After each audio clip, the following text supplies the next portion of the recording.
میرے دوستو، دین ایسے پھیلا اور میرا نبی 14 دن پیدل سفر کر کے طائف پہنچا ہے. 14 دن پیدل سفر کر کے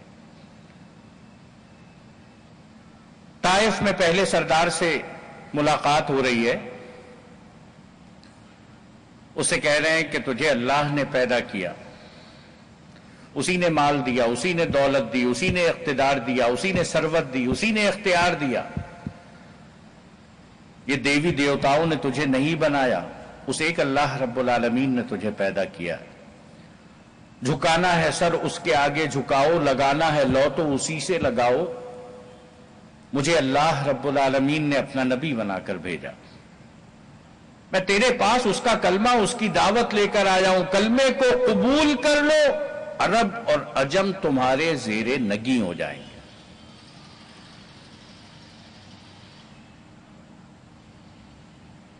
چودہ دن پیدل سفر کر کے کس لیے گئے تھے؟ کیا مال کمانا تھا؟ کیا دولت حاصل کرنی تھی؟ کیا کوئی بزنس ٹرپ تھا؟ کیا کوئی گھومنے پھرنے تفریح کا انتظام کرنا تھا؟ نہیں، رب کی رضا کو حاصل کرنا تھا، انسانوں کو جہنم میں جانے سے بچانا تھا. میرے گھر سے 3 سے 4 منٹ کے فاصلے پہ مسجد ہوتی ہے، میرے قدم نہیں اٹھ پاتے. میرا ایمان ایسا کمزور، مجھے مسجد تک نہیں لے جا پاتا. لیکن میرا نبی 14 دن پیدل سفر کر کے پہنچا ہے. اس سردار کو دعوت دی ہے.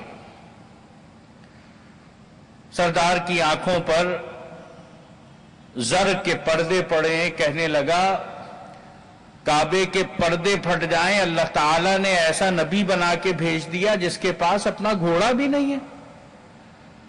تم مال والے ہوتے، دولت والے ہوتے، لاؤ لشکر کے ساتھ آتے تو میں تمہاری بات سنتا. دوسرے کے پاس پہنچے، اس کو پیغام دیا. کہنے لگا اگر تم اللہ کے سچے نبی، تمہارے لیے مناسب نہیں مجھ سے بات کرو. اگر تم اللہ کے جھوٹے نبی، میرے لیے مناسب نہیں کہ تم سے بات کرو. تیسرے کے پاس پہنچے، کہنے لگا بات کرو کہ جب اقتدار تمہیں ملے گا تو میرا کیا حصہ ہوگا. تینوں نے مسترد کیا.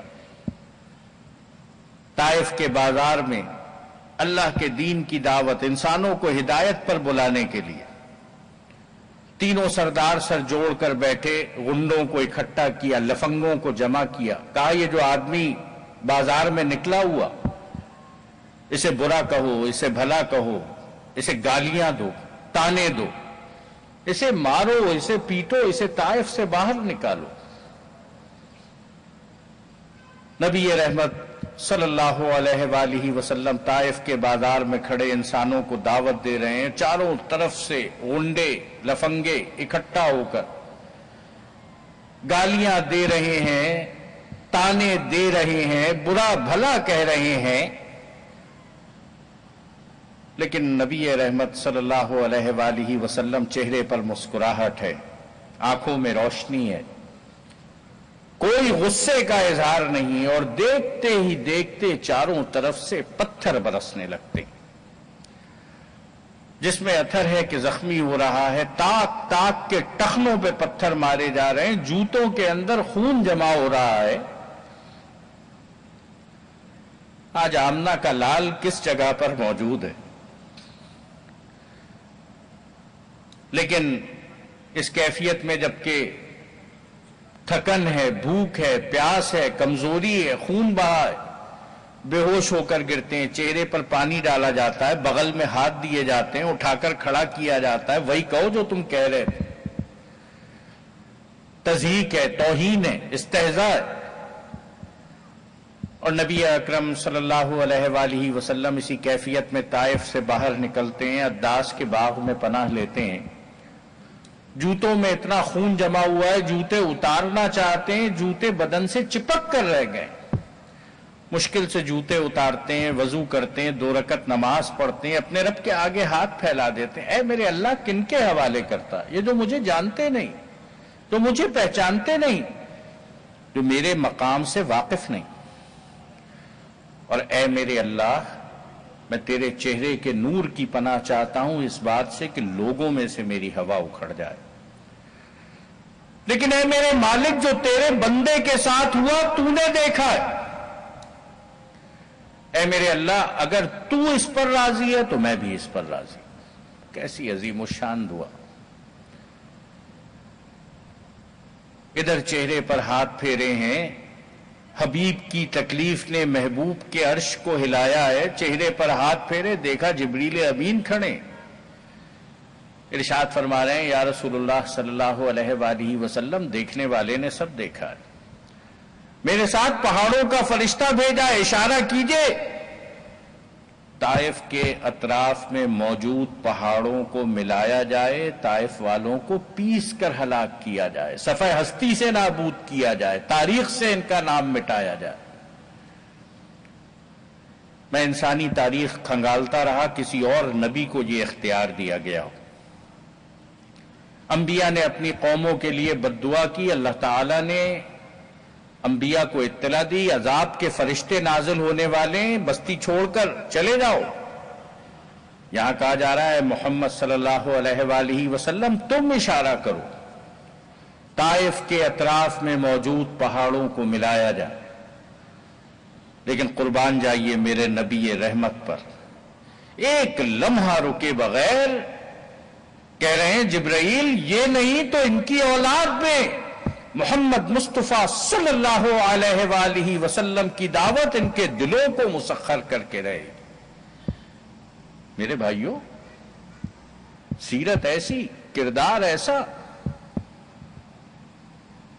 وہ جو کوہ صفا کا تذکرہ کیا اس پر تو سیرت نگاروں نے لکھا کہ میرے نبی نے سوال نہیں کیا، اپنی زندگی کے 40 سالوں کی سفید چادر انسانوں کے سامنے لہرائی، انسانوں سے پوچھا انسانوں اس چادر پر کوئی داغ دکھائی دیتا ہے، کوئی دھبا نظر آتا ہے، کوئی چھوٹا سا سیاہ نقطہ نظر آتا ہے؟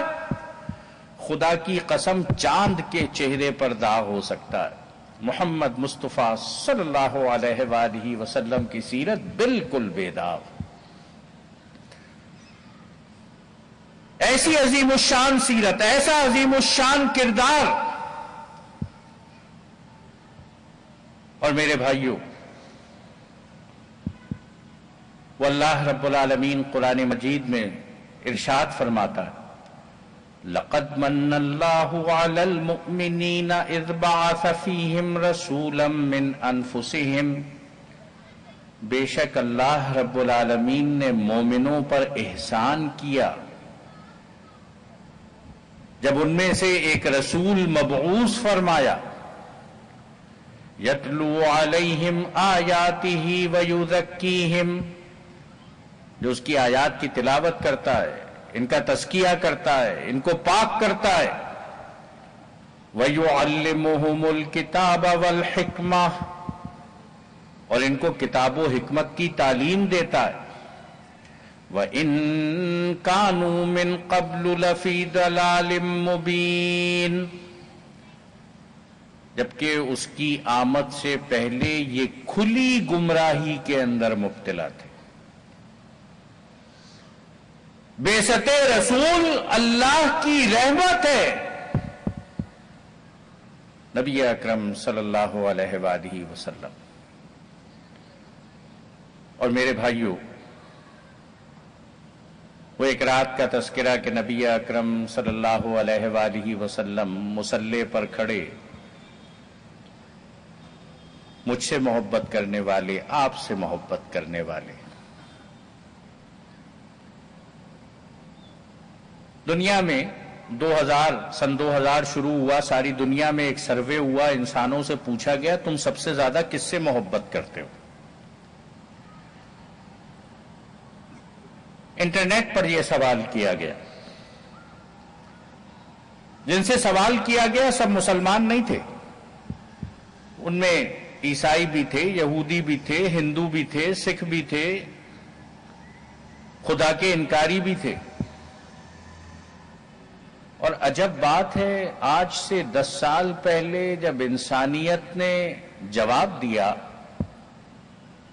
تو کسی بش کا نام نہیں آیا، کسی بلیئر کا نام نہیں آیا، کسی اوباما کا نام نہیں آیا، کسی واشنگٹن کا نام نہیں آیا، کسی لنکن کا نام نہیں آیا، کسی ایڈیسن کا نام نہیں آیا، کسی چرچل کا نام نہیں آیا، کسی آئنسٹائن کا نام نہیں آیا۔ آج بھی انسانیت کا عالمی ضمیر پکارا، اس نے کہا کہ اگر محبت کسی کی دل میں بسی ہے تو آمنہ کا در یتیم احمد مجتبیٰ محمد مصطفیٰ صلی اللہ علیہ وآلہ